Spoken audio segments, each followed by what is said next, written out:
Welcome back. This is Narrow Squeak. I am Crystal. And I am Sheena. And we are your hosts. And it is Wednesday again. Yeah, so we are back on the theme of true crime, but not quite murder. Yeah. And this was like when I suggested it, what you guys didn't hear afterwards was we stopped recording and Sheena's like, I don't understand what you mean. I was like, you want true crime and no murder? Like, what are you looking for? Like, what should we do? What is that? What do you mean no murder? That's harsh. Just kidding, it's not. Anyway, so last week I did my story of Mary Kay Letourneau, and this week it's Sheena's turn, and I don't know what Sheena picked, so I am excited to hear who she's going to talk about. But before we get there, Do you have any updates for us? I know that there's been a Netflix series that I've been excited for you to see. There is. So here's the thing. Uh-oh. I watched the documentary on Elisa Lam. We did the episode. If you haven't listened to it yet, please go listen to it. It's one of our Cecil Hell. That's actually kind of appropriate. It's Cecil Hell, but also Cecil Hotel. Cecil Hotel episodes. And so I covered Elisa Lam's story, and I had a pretty firm idea of what I thought happened. So then I watched this documentary. It is on Netflix. It just came out. It's 4 episodes long, and I hated it. I really did. I wanted to like it, but the reality is they didn't present any new information. And so nothing that, like, they just dragged out for 4 episodes what we talked about in a half an hour. Oh, I see.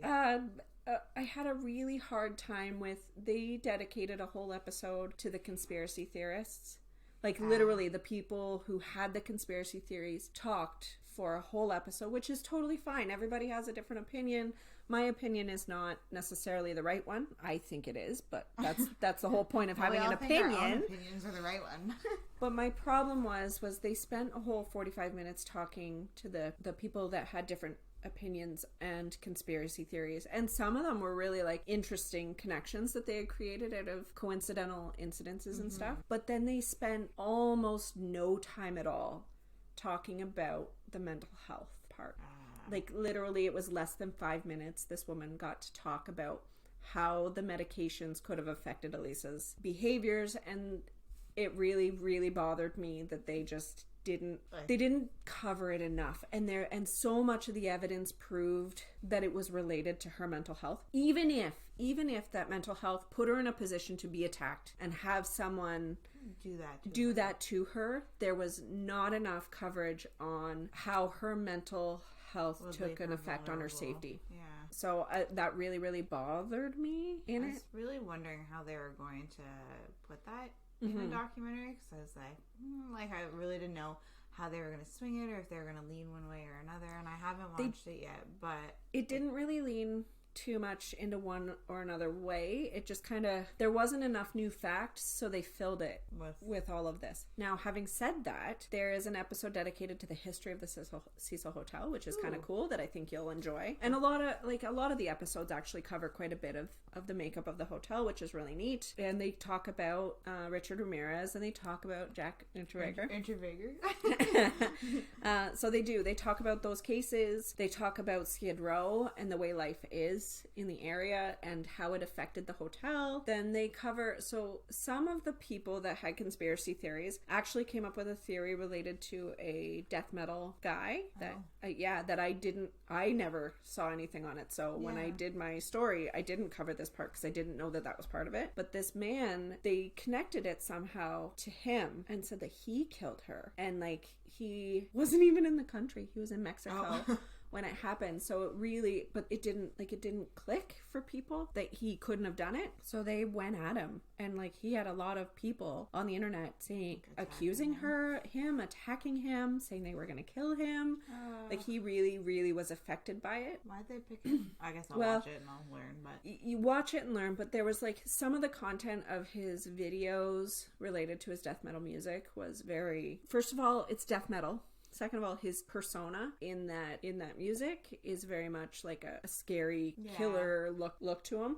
And a video that he released right around when Elisa died was very similar in nature to what happened to her. It was unrelated, but it was just... Oh, I see. So that's where they made the connection. Yeah, so they correlated it and thought that he had maybe done it, and then he had some connection to the Cecil Hotel. Like, he had been there and they could track back that he had been there, but it wasn't at the same time. So it sucked for him that he ended up being the target of a lot of upset, because people were upset. They didn't feel like they got enough of an answer as to what happened. And the sad truth is, in mental health or in many, many, many murder cases, you don't get an answer. So I felt bad for him that his life was upended. And he wasn't even in the country. He had just been interested in the Cecil Hotel for the same reason everybody else is interested in it. Yeah, I mean, freaky ass place. Yeah.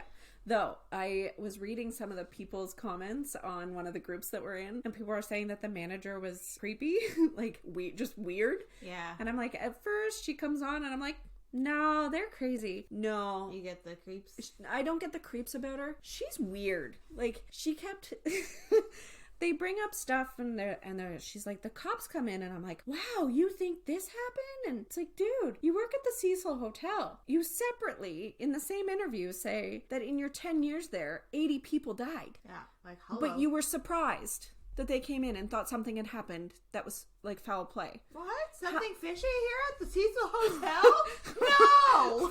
Right? So it's like, just stop. Like, you work near Skid Row. You work in a hotel that's known for death, that's known for its drug activity, that's known for mental health disorders, that's known for suicides. Why the fuck are you acting surprised? Yeah. It should not be a shocker. You're the manager. How many times do you get a call a day? It's just, yeah. So that was my... I feel like they could have done a lot better of a job.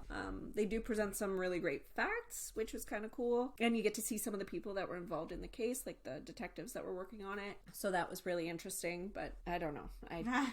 It really bothered me that the mental health part of it just kind of be something that was swept aside. The background kind of thing. Even though it's the most likely thing, right? So that's disappointing. Yeah. So that is it. I'll still give it a watch, but that's good to have a heads up that doesn't really get covered. Yeah, I guess more so they just wanted viewer whatever, like, appreciation or something rather than like the actual facts, but that's upsetting.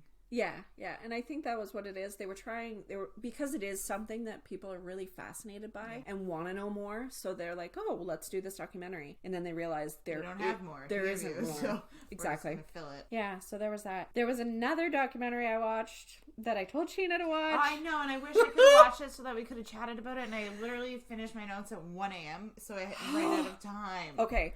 So by the next episode, Sheena... I will have watched it. I promise. Okay, so people, in the meantime, while you're waiting for Sheena to listen to it or watch this documentary, I need you all to go on Prime and watch Goodnight Sugar Baby. I will warn you, there are very graphic photos. Yeah, there's very graphic photos. It can be disturbing, so if you do struggle with stuff like that, first of all, you're probably not going to enjoy the rest of our podcasts. You might want to skip the rest. But if the visual of seeing, like, they do show crime scene photos of the body of the person that was killed, but it is the craziest thing I've ever watched. My husband, who does not like true crime stuff, he came out because I started watching it first thing in the morning. The kids were still in bed. It was 6 o'clock in the morning. I got up for some reason. I knew the kids weren't getting up. How motivated this woman is. She watches true crime at 6 a.m. Better step your game up. Because I knew that was the only time I was going to get time to do it. So I put it on, and he just happens to come out at 6:20. Like, he comes out of the bedroom, and he's awake too, so he sits down, and he won't watch this stuff with me. He looks and goes, what backwoods train wreck am I watching? And then he didn't move for the rest of the documentary. He had to watch it because I can't believe it captivated him. It totally did. He's like, I don't know what I'm watching, but I cannot look away. Oh, okay. Yeah, it was really good. I'm so excited. That's on my list for the weekend because, like, honestly, I was gonna watch it last night, and I was like, I'll never get out of bed for work tomorrow, so I cannot start this at 1 a.m. because it sounds like it really is captivating. So yeah, you're gonna text me I know you're going to text me and go, hell? what the? Yeah. Oh, I'm so excited. Okay. Okay. So that was it for my updates. And now I am dying. I need to know what case you picked. All right. So we've actually chatted about it briefly in one of our other episodes, which is why I decided to do it. So I'm covering the John Wayne and Lorena Bobbitt story. Yes! Because I know it was a few episodes ago we had mentioned that we started it on Prime, and then I think both of us stopped watching it because of all the laughter and everything. It was awful. So the documentary gets better. Does it? It definitely gets better. Because I got like 3/4 of the way through and I hated it still. Oh, like episode 3 still? Or like... I'll have to look. Okay. So it's 4 episodes. So anyways, and I thought I kind of skimmed of this story. Most of you guys might know it. If you don't, buckle up. Yeah, so anyways, I decided to finish the documentary, and then I was like, I'm just going to do my story on this. I'm excited. Most of you, like I said, probably know or even remember when this case was happening. It was globally known, and they both kind of rose to fame due to it. So before cutting straight to the story... Oh, that was bad. I know. I'm going to give a little bit of background. So John Wayne Bobbitt was born in Niagara Falls, New York. I got most of my information from the documentary, but I did listen to a last podcast on the left episode as well. But anyways, so he was born in Niagara Falls, New York. He states that his father was fairly abusive when he was growing up, but his dad did leave before he was the age of 3. And then at that time, his mother wasn't able to care for, he had 2 other brothers, wasn't able to care for her 3 boys, so they were removed from the home and put in with an aunt and uncle, whom they stayed with after that, but they already had 4 kids of their own. Oh. So here's bam, like huge ass family.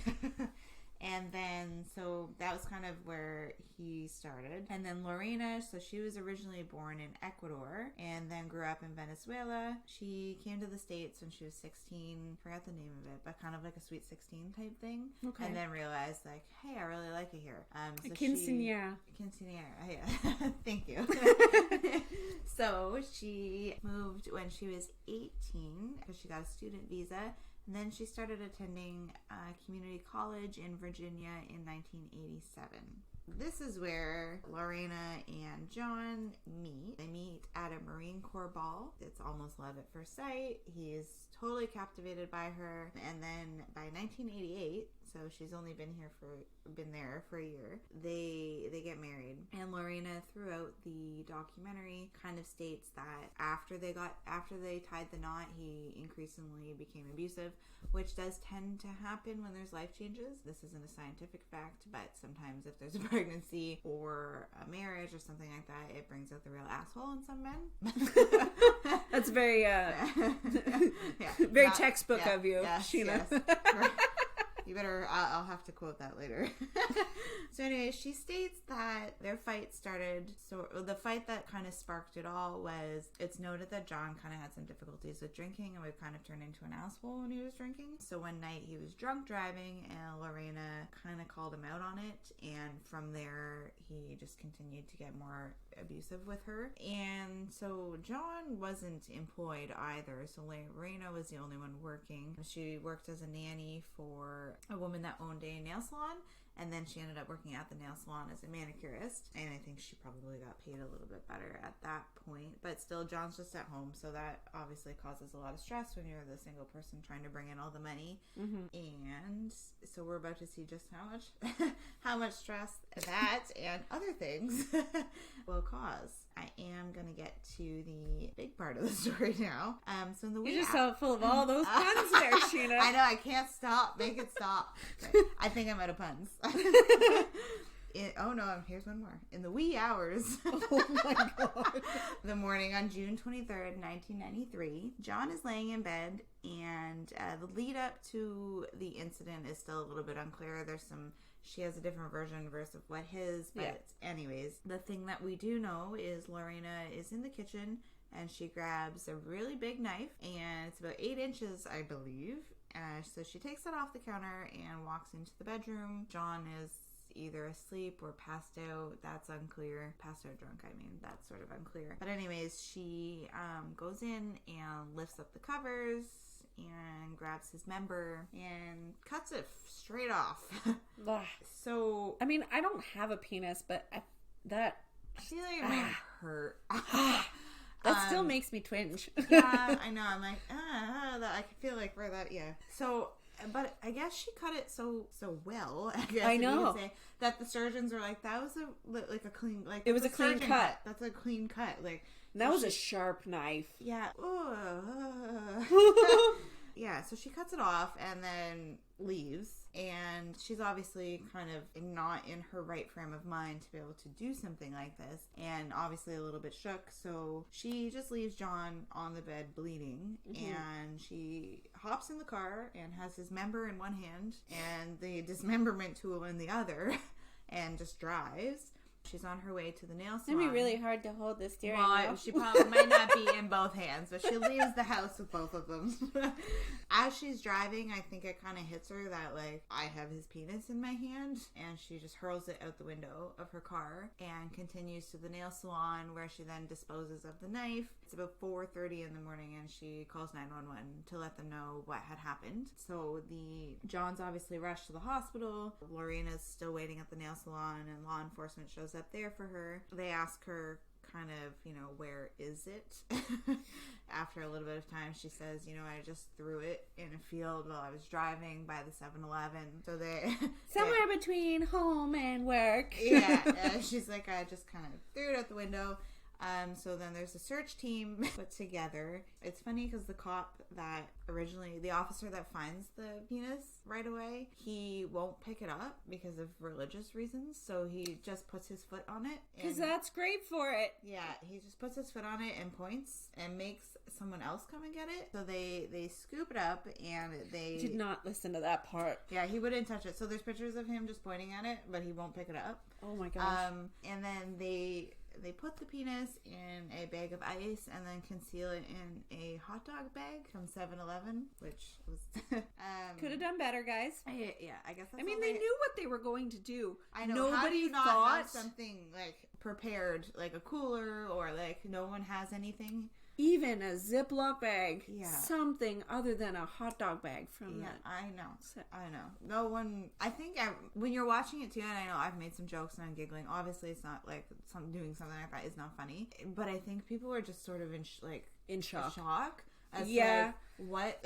Yeah. We're looking for this. And, like, they didn't give a lot of specifics over the radio because they didn't want media picking up on it. Right. So people knew they were looking for something at first, but I think it kind of just, I don't know. You don't really process what you're actually doing. So no one had anything, and they kind of wanted to find it as soon as possible to get This is true. It's Yeah, very easy to judge, but I have never been asked to go find a severed penis. Yeah, I have not either. I feel like I probably have something besides a bag of ice, but I don't know. So, anyways, the penis is also rushed to the hospital with John, and it takes 9.5 hours to reattach it. Which is amazing, the fact that they could reattach it. Yeah, I know. So it's reattached and everything is going to be in working order. After this, Lorena kind of starts, because there's some controversy over when she was arrested. I think one of the first things she said was, he always orgasms, so doesn't wait for me. He's selfish. But you're taking a woman that's in... We'll get into it. But anyway, so they kind of let go of that statement a little bit. Yeah. But it's at this time that Lorena starts kind of sharing with the public the relationship that she did actually have with John, and how he would regularly abuse her mentally, physically, rape her constantly, and sodomize her. Even though she had cut off his penis, John is now facing marital sexual abuse charges. He does get released on a $5,000 bail, and it's extremely hard to prove, like, especially at that time, this is almost 30 years ago, right? So it's extremely hard to prove that. And one of the stipulations in court, I might even not following my notes very well, but one of the stipulations was you would need to be separated, and it has to cause, like, significant bodily harm for someone to get charged with that. Pretty sure there was significant bodily harm at this point. Well, I meant on her for the rape charges. And Lorena was facing malicious wounding charge, which carries a 20-year sentence in Virginia at the time. The way they decided to set it up is they want John to have his trial over the abuse allegations first, and then they'll get to Lorena. John's up first, and the media is, like, in a true frenzy at this point. All of Manassas County, which is where this happened in Virginia, the residents are just going insane because it's only 30,000 people there. So kind of small county. Smaller than here. It's way smaller than here. Yeah. Like, significantly. So it's like Napanee. Yeah. So they start making t-shirts and underwear and everything. So they're selling it like outside the courthouse. One of the things on it was like Manassas County, like a cut above the rest. So people are just sort of like profiting off of all of this. And so people even like in Japan were following this news story. Like it really kind of went global. Lorena, so while they were in the court case on his abuse allegations, Lorena was only allowed to discuss 5 days of abuse. She wasn't allowed to allude to anything beyond that. So it was the 5 days leading to the incident. Wow. So that's all she was given in that court time, which is just awful. She couldn't focus on the entirety of their relationship. This is where some controversy comes, you know, it was still very much a man's world at that time. Yes. We're far from being perfect, but this is 30 years ago, right? This is now November 10th, 1993. 2 days after the trial begins, John is found completely not guilty on all charges. He walks free. Originally, Lorena's trial was supposed to be in the December, but her media specialist or whatever I guess she had at that time said no one's going to be watching this. December 23rd, I think, was the actual date.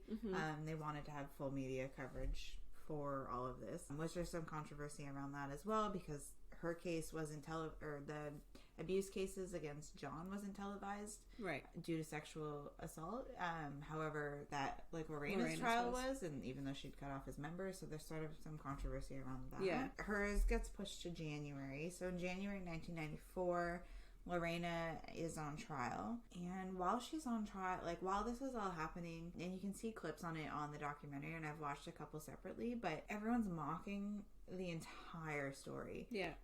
Which it's kind of alarming to hear that a woman cut off a guy's penis. Like, right, I get that, but they're even making fun of like, you know, the abuse that was happening that she was sharing. So it's pretty devastating to see. Like, you know, Saturday Night Live had a thing. Robin Williams. Multiple TV shows, multiple comedy acts, just making fun of the whole thing. And actually, so while Lorena was on trial, this is around the same time that the Tonya Harding incident happened. Oh, okay. So some of the tabloids they ended up following Tonya and all of that stuff during this time, and that ended up stealing part of the limelight. And so anyways, Lorena, just before trial begins, she's offered a plea bargain and said that she'll get 4 months if she just pleads guilty. However, that would leave her with a felony, and she would never be able to be an American citizen. And she does not want to go back to Venezuela, so she says, no, I'm not going to plead guilty. I'm going to risk 20 years in prison to make sure that I can at least become an American citizen, because that's what I'm here for. Lorena, so trial kind of goes through for a bit of the day, or a couple days. I know most of the jury was female, and there was few men on the jury, but I can't remember what the ratio was at this point. Anyways, Lorena is found not guilty by reason of insanity and sentenced to 45 days in the Central State Hospital in Petersburg, Virginia. They found this due to her suffering, and because she had depression and had been diagnosed with PTSD. During this portion of the trial is where Lorena could actually speak to all of the abuse that she had encountered, all of the things that would happen during their relationship. And while I'm watching it, I could see the pain in her eyes while she's talking, and that's a pain that I know personally, you know, some things. So it really hit me while I was watching it, and I got a little emotional. And also, so at this time, during this trial, that's when witnesses, including friends and family and neighbors, they come forward and they testify to the abuse and the relationship dynamic. They mention, you know, times that they had been there, that she had been hit. 2 men that used to hang out with John come forward and say he would say things like he really liked to force sex. They both said the same thing as well. So that he liked to force sex, and he likes to make girls scream and bleed, and he likes to screw them up the ass. Witnesses would also speak about bruising that they often noticed on her, and like how she'd have to cover up with makeup. So this is really painting a picture to how much of a victim she had been throughout her relationship with John, and this leads to the jury to their ultimate decision of like not guilty, because they recognize the effects that this had on her cognition and obviously her ability to control her impulses at this time. Right. I should really finish that, because at the beginning of the documentary, it very much is like, it's a joke. It's a joke, but then it only presents his friends who say that nothing ever happened and John could never do that and stuff. Yeah, so by the end of the documentary, then you're like, oh, it is a piece of shit. Yeah. It's funny because each episode kind of has like its own perspective. Yeah. But really by the end, like it does highlight him as a person. Right. So I'm happy that I finished it. And I mean, so this is a little bit personal, but as a survivor of domestic violence, the trial really did give me goosebumps and just reminded me how strong women have to be every day. Yeah. And so it's unfortunate that it led her to having to do something like this to escape it. And ultimately, so this happened in 93, 94. And by 1995, $45 million was granted in the U.S. to help domestic violence survivors. Fantastic. So something good come out of it, which is great. Yeah. So after this incident, so I'm going to come back to John a little bit. After the incident, John really, really starts to shine, and he's everywhere. Prior to the trial, he was on Howard Stern for the Miss Whatever, and there's this big penis, and they raised a bunch of money for him. I think he got over $100,000. Well, and he even at one point says he kind of like got wrapped up in it. Oh yeah, you can see how he does get wrapped up in the fame, and he's so famous at this point, like so famous. Oh yeah, like beyond, like probably more famous than anyone at that time. Like he's the talk of everything, right? He's touring all over the country. In 1994, which is only a year after this happened, he stars in one of the grossest earning at that time pornographic films. Oh, yes. Called John Wayne Bobbitt, Uncut. Oh. And it role plays him and Lorena. I didn't watch the porno, but they show you like the beginning of it in the documentary. And it's like they role play like when they met and stuff, like at the Marine Corps. Like it's really gross. It's very tasteless. And then that's in 1994. Also that year, he's charged with assaulting 21-year-old Christina Elliott. He serves a whole 15 days, and a few months later, he assaults her again and gets 30 days. Wow. In 1996, he says, you know what, I'm going to do another pornographic film. This one is, I don't know if it's Frankenwiener or Frankenpenis, Franken something. And in this one, like, this is where I'm like, what is wrong with his brain? So he decides to undergo a penis enlargement surgery. Has your penis not been through enough? Just leave it alone, dude. And he does a penis enlargement surgery on camera, and the doctor botches it. Oh no. He had allegations against him, everything else. He was no longer allowed to be performing surgeries. And like, what? You just had your penis sewn back on, and you're gonna open it up again for fame? No. Right? Yeah, now, like, I didn't follow up to see how his penis is doing today. Don't have a clue, but he has had several relationships since, so I'm assuming things might still work. After that, he starts working at the famous Bunny Ranch in Nevada, and they hire him basically because he's famous and it's going to bring a lot of people through the door. Exactly. So he starts off at security. I don't remember what happened when he had the security job, but he didn't do a very good job at it. So then they put him behind the bar. He didn't do a very good job at that either. They always had to have another bartender beside him. So then he's a limo driver and starts letting drunk girls drive the limo. Oh my god. Yeah. So his decision making is not the great. Is clearly not great. No. And he was told that he wasn't allowed to drink at work anymore because he did become aggressive, and like he'd go from this nice guy to this complete asshole, which sometimes drinking does to people. It does. Right? So anyways, he starts dating a girl named Desiree in 1999. She works at the Bunny Ranch as an escort. I think right after they started dating or right before, he gets charged with grand larceny from stealing a bunch of stuff from stores, gets incarcerated. His manager at the Bunny Ranch bails him out.